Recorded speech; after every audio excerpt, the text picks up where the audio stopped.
In theaters now in the US, however briefly, streaming probably forever, is the new Indian supernatural action thriller amazement.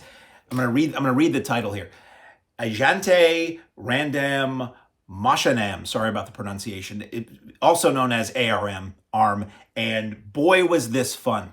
This is a film that was directed by Jithin and stars Tovino Thomas and Kriti Shetty and a bunch of other people. And boy, was this crazy fun. So basically the story goes a little something like this.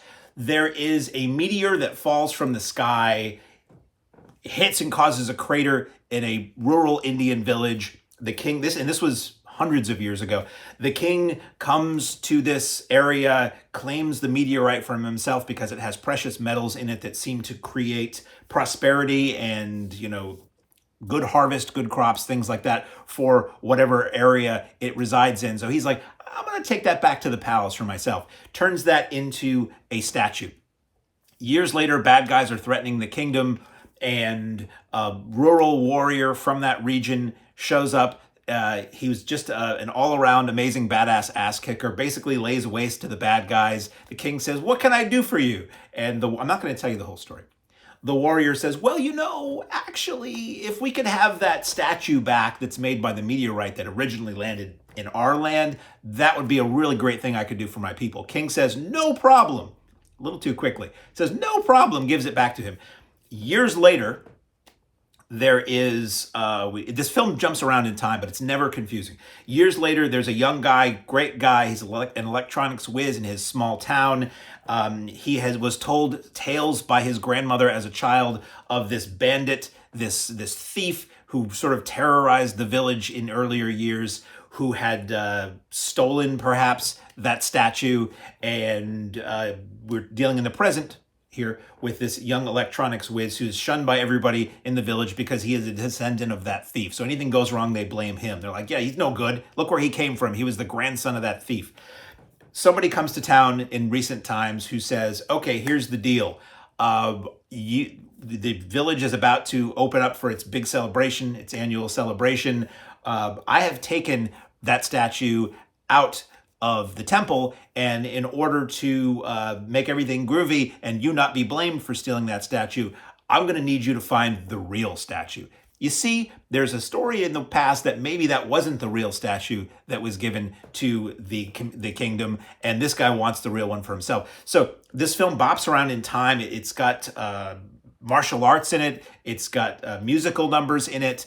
Although, if I recall, they were not sung by the performers' musical numbers. They were sort of musical montages in the film, which I'm seeing more and more of in Indian films.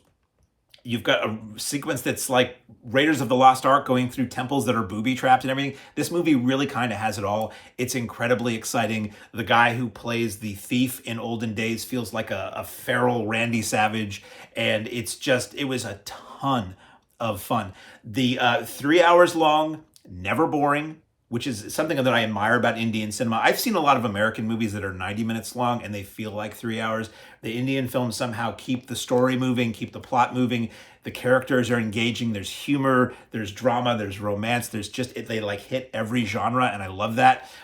Really, some good, very good and well choreographed action in this film. Supernatural elements. I saw this in 3D, which I was just excited. I'd never seen an Indian movie in 3D before.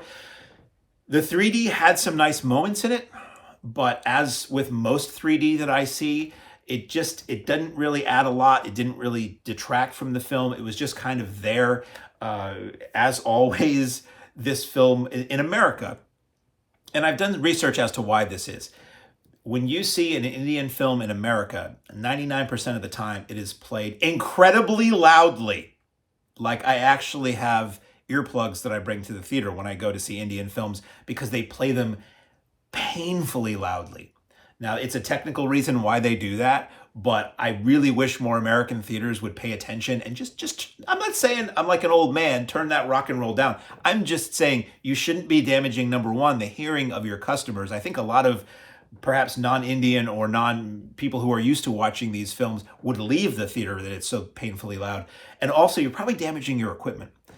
Anyway, A.R.M., a totally fun movie that bops around in time but is never confusing. It has really exciting stand-up and cheer moments in it, and the action is great. This is what I love. Indian movies know how to do it. They know how to do action like American movies have kind of forgotten. They've sort of taken up take it past the torch from when Hong Kong movies were making films with great action. That great action kind of tends to be coming from India now, which you don't always expect.